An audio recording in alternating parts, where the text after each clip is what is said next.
Bienvenue sur Football Club de Marseille dans le SAV de FCM, l'émission dans laquelle on vous répond. On répond à vos tweets, à vos commentaires sur Facebook, sur notre site, sur Instagram et même sur notre chaîne YouTube à laquelle je vous recommande vivement de vous abonner, de mettre des pouces bleus comme les youtubeurs, comme certains membres de certains partis politiques qui font des trucs absolument pas ridicules. On s'arrête là et on démarre le débrief de la semaine dernière.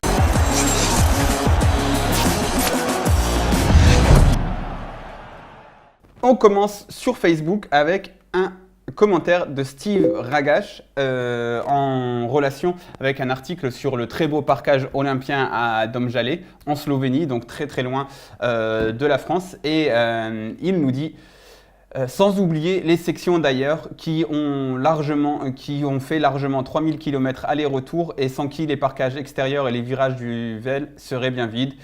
Et tu as bien raison de le souligner, Steve, puisque en effet, il y a des sections de supporters de l'OM, notamment en Alsace, dans le Nord, en Bretagne, enfin un peu partout en France. Et ces sections, elles font aussi vivre les parcages à l'extérieur, bien entendu au Vélodrome.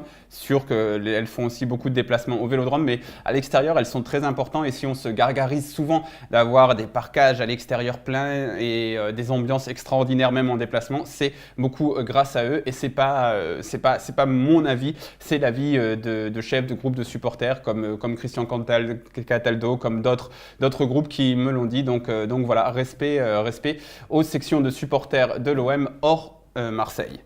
Allez, on continue après cette petite remise en place sur une autre remise en place, sur une remise de l'église au centre du village avec un tweet qui a été déterré, qui date donc du mois de février, lorsque l'on était tous super enthousiastes sur le nouveau projet et Football Club de Marseille avait fait un petit sondage auprès de ses lecteurs et leur avait demandé de donner leur avis sur la piste Džeko qui apparaissait à ce moment-là assez crédible. Et notre titre, c'était Džeko à l'OM, les supporters sont partagés.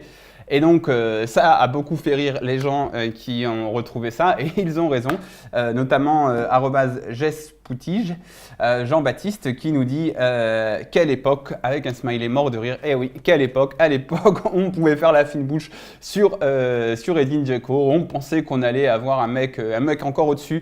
Il y avait une autre réponse quelque part d'un gars qui disait mais Džeko c'est nul, moi je préfère Morata. C'est sûr que Morata c'était à notre portée. Donc bon, on peut se moquer des mecs qui étaient beaucoup trop enthousiastes à l'époque, mais on peut aussi se dire qu'il y a une raison, il n'y a pas de fumée sans feu et il y a un an, personne ne rêvait de Morata.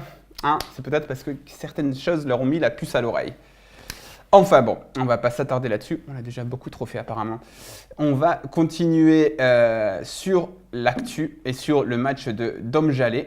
Donc cette fois-ci en commentaire sur les 3 enseignements du match Domžale OM sur notre chaîne YouTube.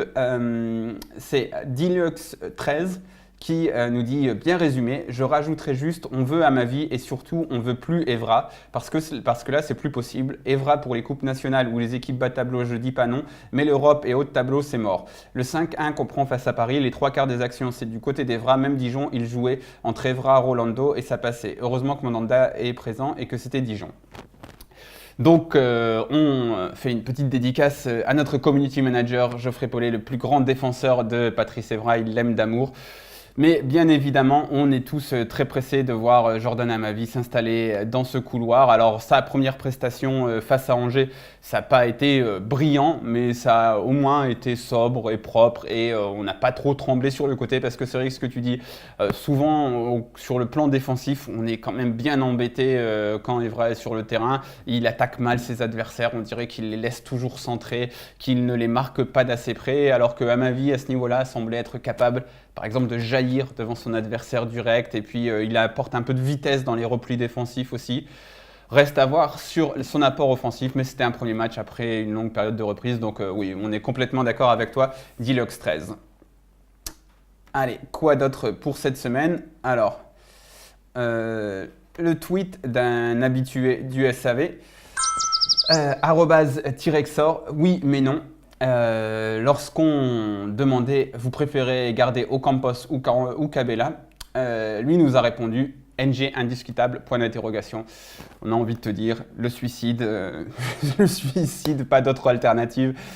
Non, bon, on est un peu méchant avec Clinton NG. Il a au moins cette capacité à marquer des buts, à se montrer décisif. Mais après, c'est quand même un peu le poulet sans tête sur le terrain. C'est le mec qui court et qui ne regarde pas trop autour de lui, qui n'est pas très bien capable de... Enfin, ses conduites de balle, c'est un désastre. Même l'action sur laquelle il se blesse hier, on me faisait remarquer que justement... il aurait pu faire beaucoup mieux, mais il se laisse rattraper parce qu'il ne regarde pas autour de lui. Bref, NG, c'est pas non plus dingue. Mais en l'état, c'est vrai que si je devais choisir un joueur entre Ocampos, Cabella et NG, bon, bah, ce serait sans doute NG. Et ça en dit encore beaucoup sur l'ambition et la force de notre effectif. Allez, on va terminer par un petit débrief du match de Garcia. Donc Garcia qui en conférence d'après-match nous a expliqué tranquillement, il y a une seule chose qui n'a pas marché, on n'a pas cadré. Parce que sinon, à part ça, il y a eu de la cohésion dans le jeu, on était dominateur dans tous les secteurs du jeu. Et donc, arrobase un roman français, Jean Mouloud Obama, très beau pseudo, nous dit « Oh, mais je rêve » où il fait comme si rien ne s'était passé. En effet, pour Garcia, rien ne s'est passé. On a un peu manqué de réussite. Il dit aussi que dans ces cas-là, on n'est pas à l'abri d'un but extraordinaire de l'adversaire, etc. Donc, il n'a pas dit que le but de Toko Ekambi est extraordinaire, mais il a encore moins dit que la défense de Doria était ridicule sur l'action. Il n'a pas non plus dit qu'on avait fait un tir de plus que Angers et que finalement, on a eu le contrôle du match pendant peut-être 10-15 minutes au total et que au final, Angers mérite largement son point et ils auraient peut-être même pu prendre plus, qui sait, sans un bon Mandanda. Si on regarde les occasions franches, on peut même se dire qu'Angers en a peut-être eu plus que l'OM. Bref, voilà, on appelait Rudy Garcia à se remettre en cause. Il faut vraiment qu'il le fasse rapidement. Ça reste un bon coach, mais il faut qu'il se remette en cause parce que là, ça ne va plus. On ne veut pas que des points, mais on veut aussi du jeu. Voilà les gars, on s'arrête là pour cette semaine. On vous donne rendez-vous la semaine prochaine. On refera un peu un tour toute la semaine sur ce que vous nous dites et on vous répondra mercredi prochain. Allez, ciao!